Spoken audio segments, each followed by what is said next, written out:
if you are a parent who is trying to return to the workforce after a gap, a lot of the things we talked about in this podcast are going to be relevant for you. I want you to embrace that gap because there are so many transferable skills that you have when you were running an entire household that are extremely relevant for the workforce. So I want you to have the confidence to go and do that and to embrace that and to know that that time was extremely productive. Welcome to the Let's Eat Grandma Career Warrior Podcast. And welcome to the Let's Eat Grandma Career Warrior Podcast, where our goal is not only to help you land your dream job, but to help you live your best life. It seems like whenever you check the news, there's mixed headlines, and for U.S. workers, it's causing uncertainty, confusion, and anxiety. But what does this all mean for job security? Fortunately, we'll address the news with logic, a calm mind, and practical advice that will help you with your career, whether you're applying for jobs now or a little more passive with your search. My next guest, Priya Rathod, has spent 9 years at Indeed and now acts as Senior Segment and Product Manager. She currently manages a team focused on growing specific segments at Indeed. She's a speaker and advocate for women and parents, and she also encourages professionals to prioritize their health and well-being.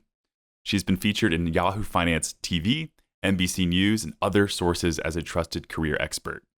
As one of Indeed's savvy career trends experts, Priya will break down what's happening in the labor market in simple terms and offer clear, actionable advice to help people prepare and not to panic.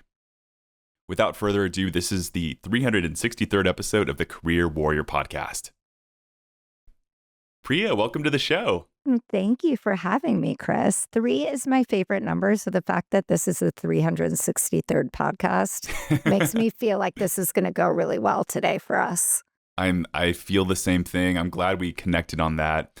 And I was thinking, oh my gosh, in all of these episodes we've done, I've never had somebody from Indeed. And this is a company I've been following for a long time. I greatly admire what Indeed's done. I even have, this is very geeky, but an Indeed backpack behind me because my best friend from high school worked for Indeed and I just never let go of that backpack. But I'm so excited because I feel like you have a lot of insights to bring and there's a lot going on with the market, surely, that we'll discuss. So the first thing is talking about what's going on in the job market right now. I felt like it would make sense to dive into the BLS's employment situation. I know we had a release about 5 days ago. If you're listening to this, on a Monday, it's been about a week, but there's a lot that people do not understand about these reports. They're hard to really interpret, but I would just love to hear in your own words what you saw and what your thoughts are. Yeah, absolutely, Chris. I think, look, when we look at that report, we're still waiting for the full impact of tariffs to hit the labor market, and it will likely do so through erosion versus falling off a cliff. So what we saw is overall job numbers are strong. U.S. employers added 177,000 jobs in April. And there isn't a smoking gun, but we do see some deterioration in the household survey with long-term unemployment rising. So what do I mean when I say that? The share of workers who were long-term unemployed, so out of work for 27 weeks or more, rose to 23.5% in April, which is the highest share in 3 years.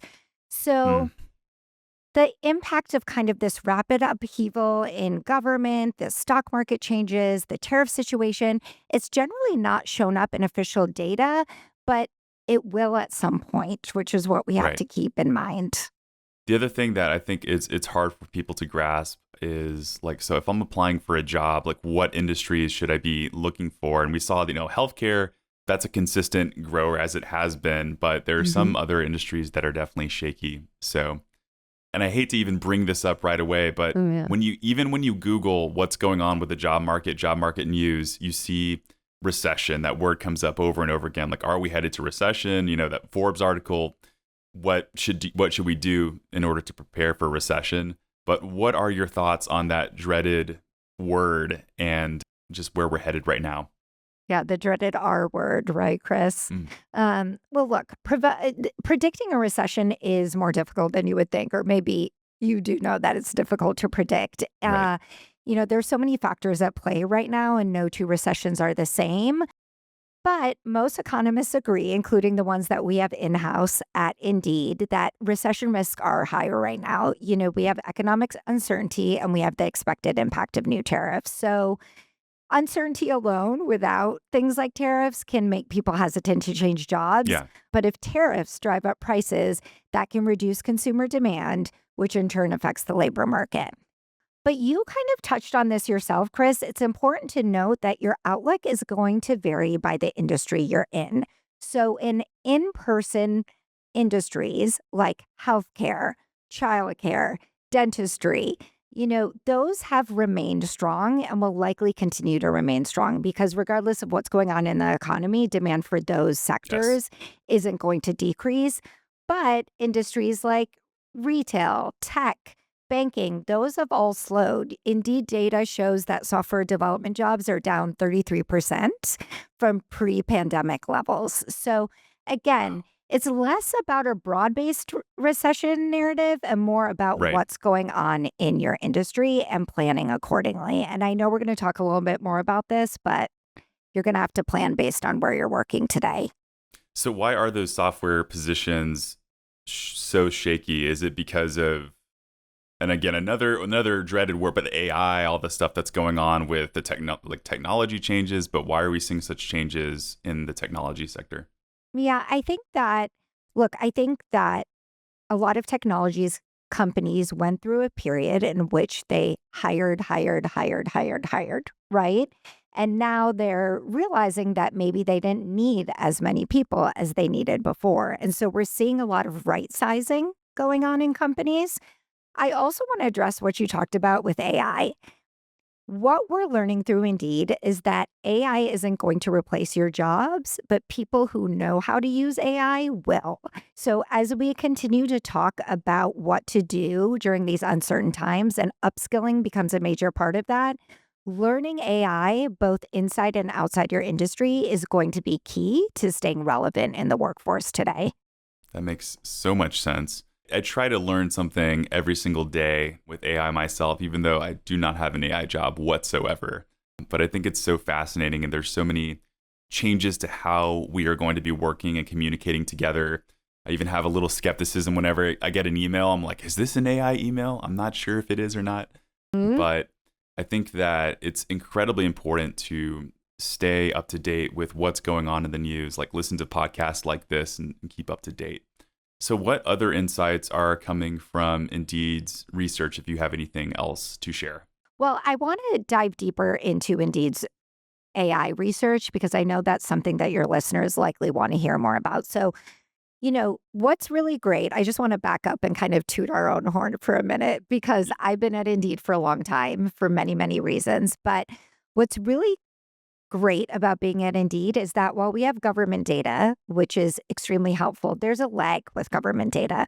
Whereas our job postings tracker is updated weekly. So, what that does is it gives us an early view into shifts by sector, by geography. We can look at job seeker behavior. And so we can commission bespoke research projects like right now, how federal employees are searching for jobs, what benefits are most advertised, and then AI, which is what we're talking about. So, our hiring lab, which is made up of a team of economists, recently analyzed more than 55 million job postings on Indeed. And It's a lot of data. I know, right? Exactly. Just tons and tons of data. And while they did that, they identified more than 2,800 individual work skills, right? So we're looking at a variety of postings, and the skills cover everything from academic advising to Zendesk. And so the results are clear. I want your listeners to hear this because I know this has been making a lot of people anxious. Generative AI won't be replacing human workers anytime soon. So there were zero skills that were found very likely to be replaced by AI. The majority of skills, so let's say around 68.7% of the skills assessed were very unlikely to be replaced by AI.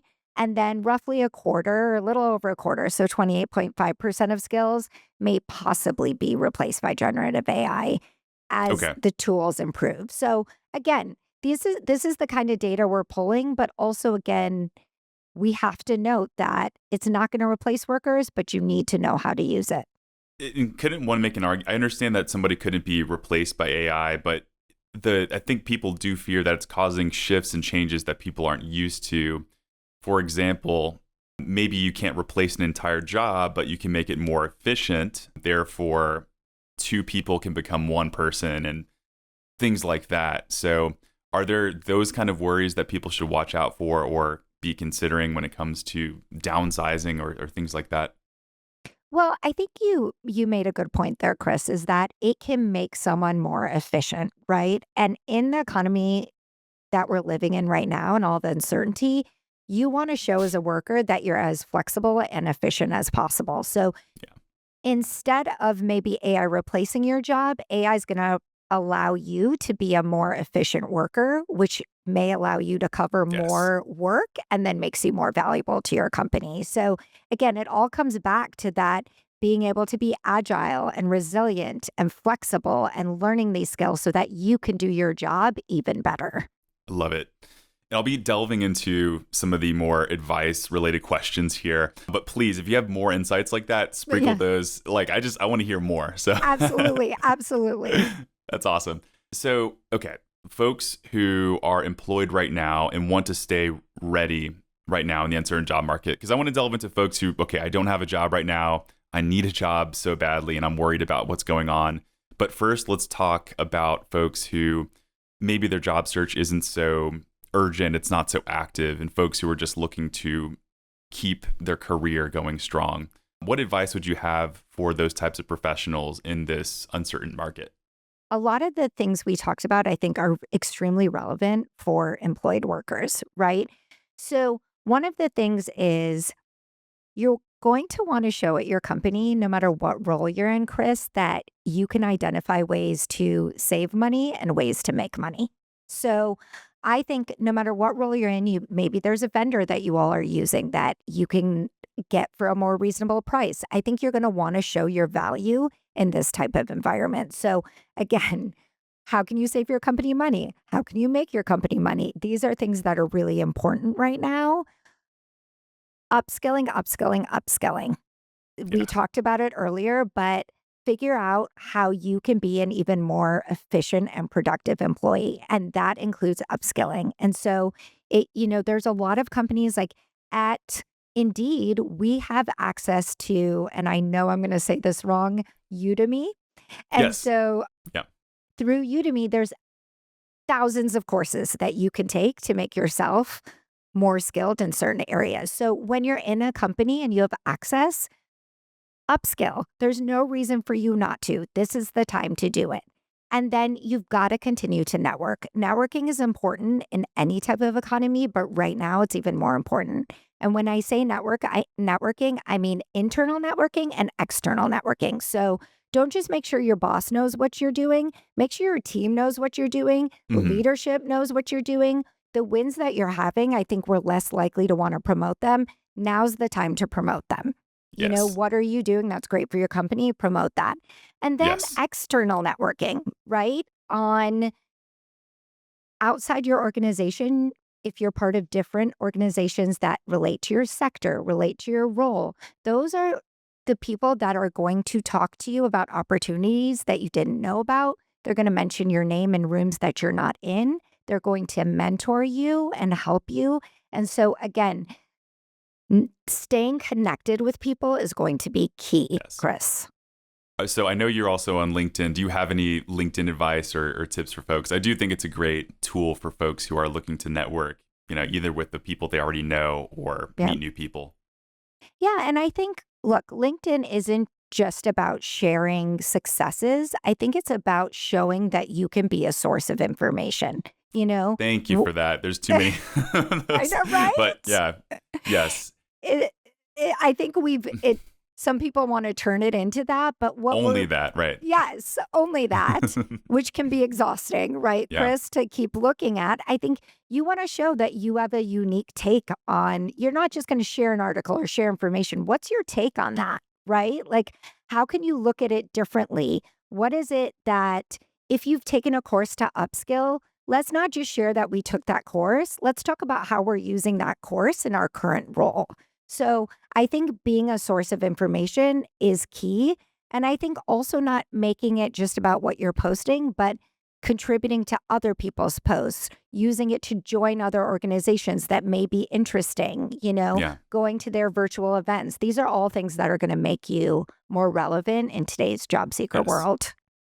I think commenting in other people's posts, not just posting your own, is so valuable. And I was surprised by how many connections I have made and followers, whatever, but just like genuine connections through commenting and adding value that way. So don't just comment Exactly. to comment, don't just post to post. I think it's about really leading with the intention of wanting to add value and share information, like you said. So Exactly. Exactly. And that's what makes you unique. So let's talk about the person who needs a job right now. Maybe they know that they're going to get laid off or they've been unemployed. What advice would you have for folks who are job seeking right now during this time? Yeah, it's a tough time right now. And I think the first thing I want to stress to these people is what I talked about with my first answer to your first question, Chris, which is that long term unemployment is at an all time high. It's the highest it's been in 3 years. So if you're struggling, please know that you're not alone. There are a lot of people who have been out of work for a long time. So first, take a deep breath and know that you're not alone.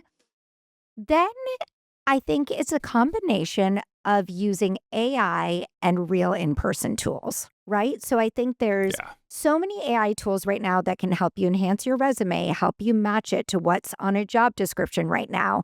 But some things are not going to replace in person contact. So I'm just going to give you an example. Yeah. Indeed offers a range of career services, right? They have resume review, they have interview coaching, they have personalized career advice. So while AI may be able to prepare you for an interview with questions, they're not going to be as effective if you're not saying them out loud, practicing with someone, doing mock interviews. Like this is the time you need to kind of level up your game.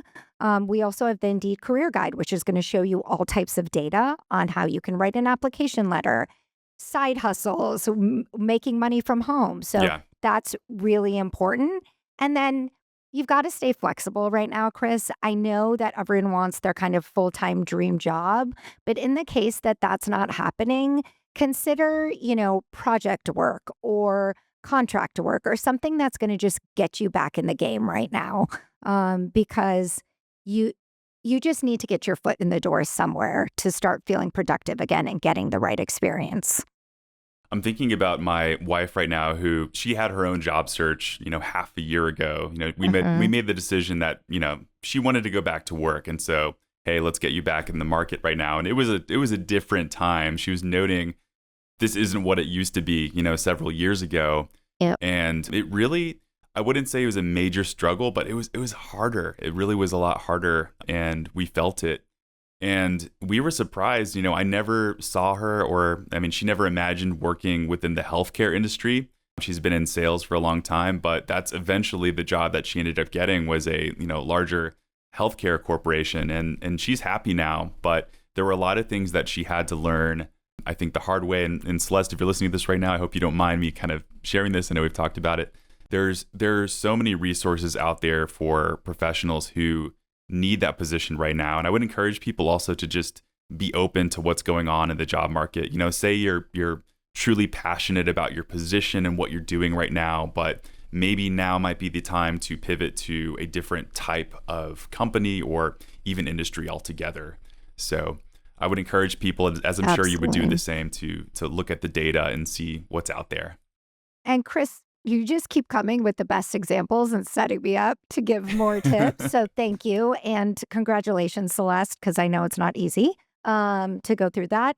But you talked about something that's really important to consider right now, which is that these industries that continue to need people like healthcare and dentistry and childcare and all of these in person industries, you might need to pivot to those industries. It doesn't mean you're going to change your role, like she's still in sales, but you're going to want to look at the industries that are growing and consider them. And so I think that's really important. And then something else you talked about, which may or may not have been Celeste's experience, but it's important for job seekers right now, is that it's okay to address your employment gap on your resume or in person. I think a lot of people think it's going to make them look less than, but I think addressing that gap and talking about it shows that you have nothing to hide. You want to talk about it. And there may be a very good reason why there's an employment gap. And so I think being open with employers is also really important.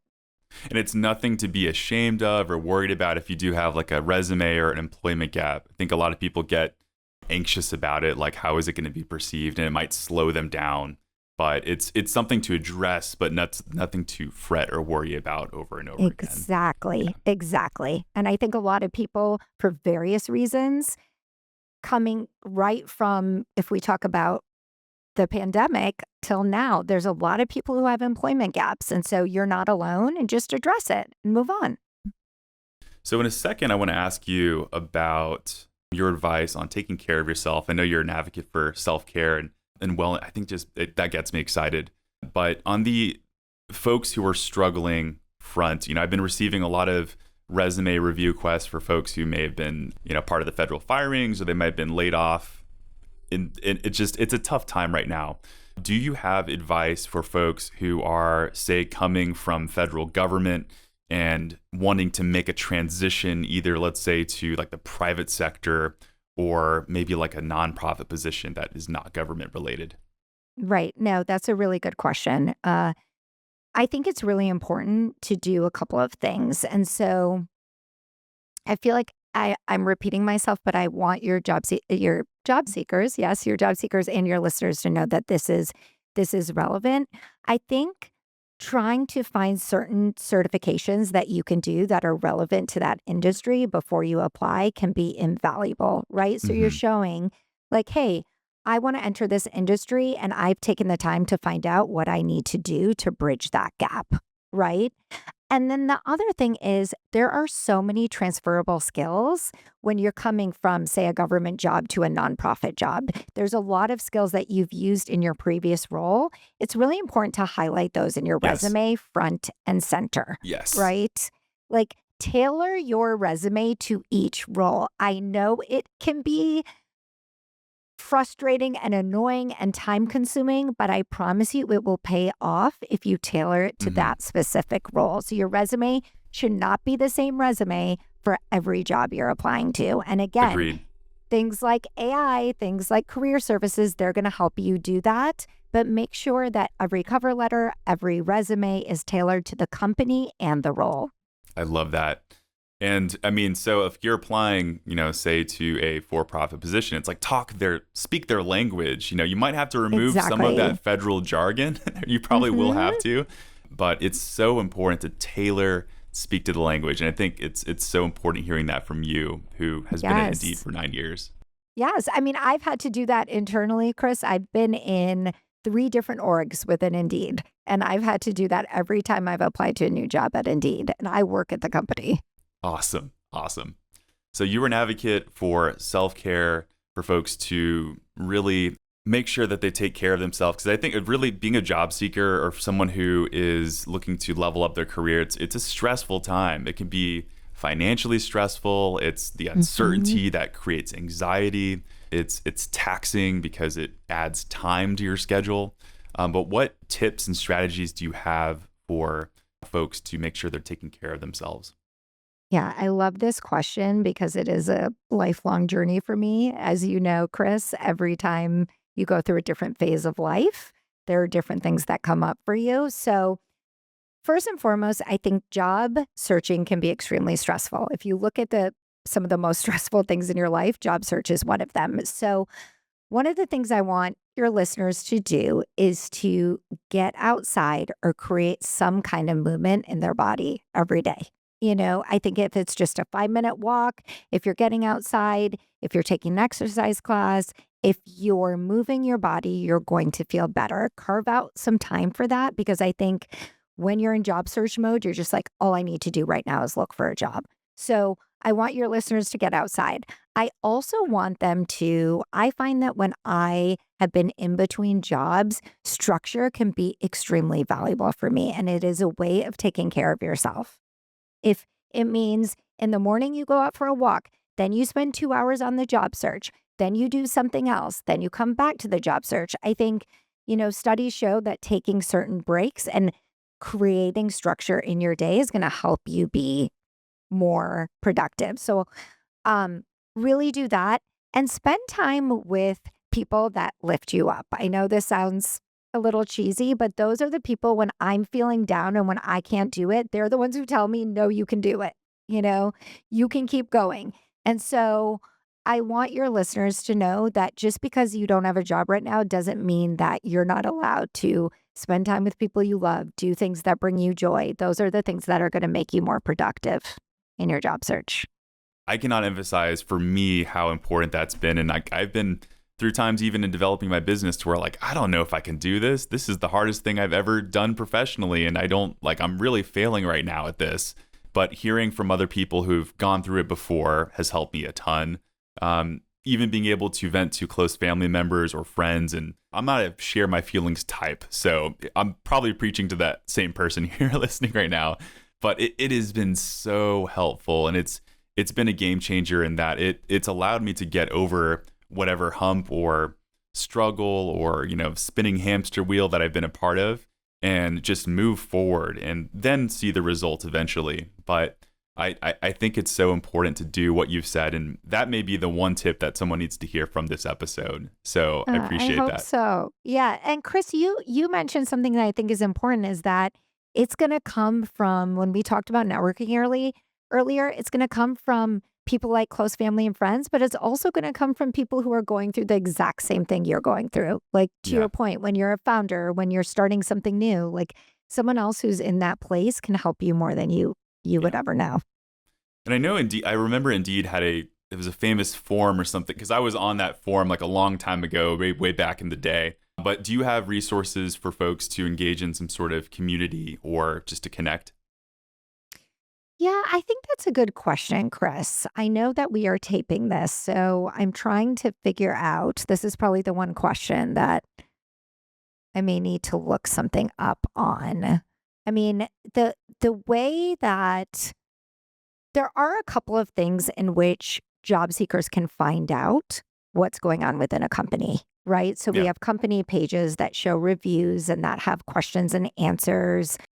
So Indeed has the Job Search Academy, and that goes live on LinkedIn every month. And I will confirm that it's monthly for you, Chris, and I will confirm that for your listeners. But every month we cover a new topic about the job search, and you can ask live questions. You can connect with people via the chat, and it helps job seekers because a lot of them are going through the same thing. And so it gives you a forum to not only learn about tips and tricks like we're doing today, but to also connect with other people via that chat and add them on LinkedIn and talk to them during your free time. And so that's a way that we're trying to build community for job seekers today. I love that.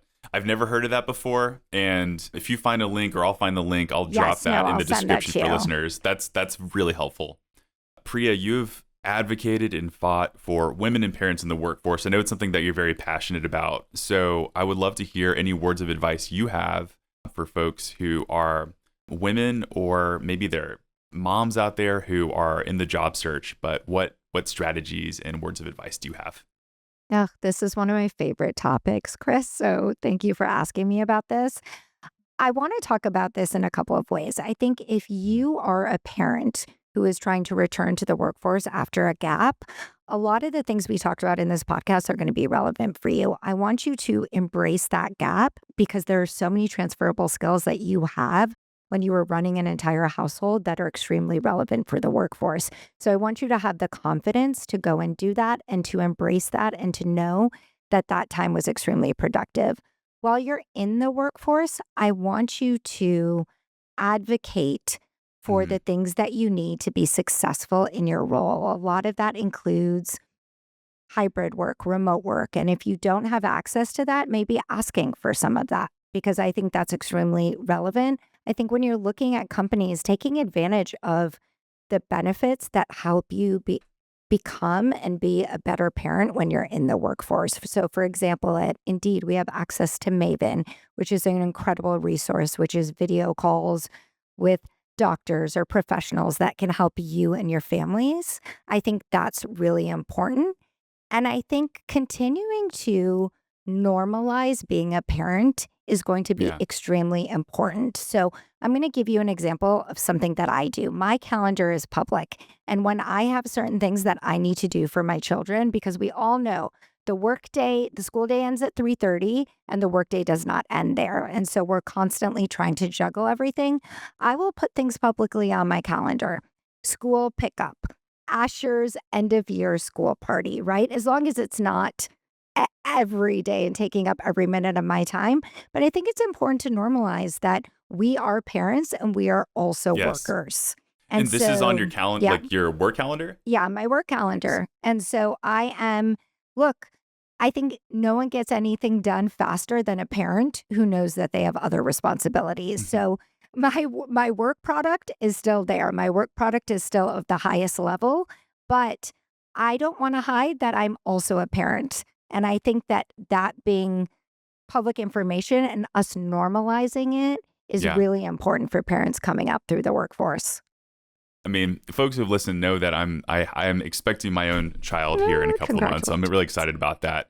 But my understanding of it is that I don't know if stigma is the right word, but there's a concern that, if you prioritize your children or really are taking time out of your day to do that, and it might bleed into work things, like there's that could be a problem in terms of career advancement, and that could slow things down. I think people are afraid of that. What you just said about normalizing makes perfect sense.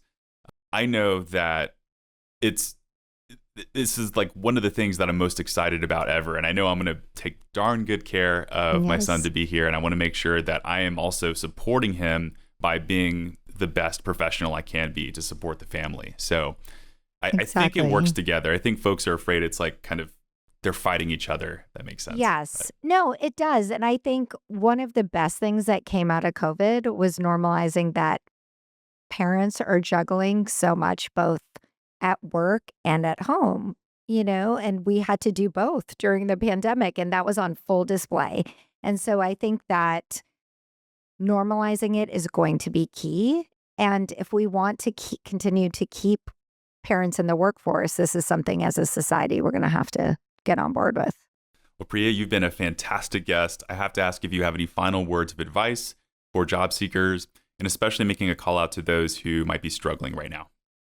Again, for those who are struggling, please know that you're not alone and know that there are things out there for you, both on Indeed, like our career services and our career guide, and outside Indeed, including specific AI tools that can help you get where you need to be. Keep putting the work in, keep tailoring your resume to specific roles, and keep networking. And I know that you're going to find something that works for you. Well, Priya, thank you so much for joining us on the Career Warrior podcast. You just were fabulous. And I'd love to have you back if you ever Of are course. wanting to do more content for job seekers. But I loved the insight, the data you had to bring today, and the specific words of advice for folks listening today. Chris, I would love to come back. I am so excited for you and the success of this podcast and your upcoming new arrival, new baby. And please, I'd love to come back anytime. Awesome. Thank you. All right, listeners, this wraps up today's episode of the Career Warrior podcast. I loved today's insights. I felt like this was just an amazing episode we needed to have. I will make sure to link Priya's LinkedIn profile as well as other resources mentioned in this episode. And whenever you're done jogging or driving, check that out in the description of this podcast. We have more amazing content coming up next Monday, so make sure to stay updated and to subscribe. And my favorite thing ever, make sure to post this episode if you're on LinkedIn. Tag me, tag Priya. Let us know what you learned from this episode. We'd love to connect with you. All right, listeners, thank you so much for tuning in, and I'll see you next time. There are 30 possible resume mistakes stopping you from landing interviews. And please, whatever you do, don't submit your resume to another bot who won't listen. As a top resume service, we've helped thousands of job seekers. And with our expert eye, Let's Eat Grandma will transform your resume into a job-winning masterpiece. Don't wait. Submit your resume to Let's Eat Grandma now for a free critique.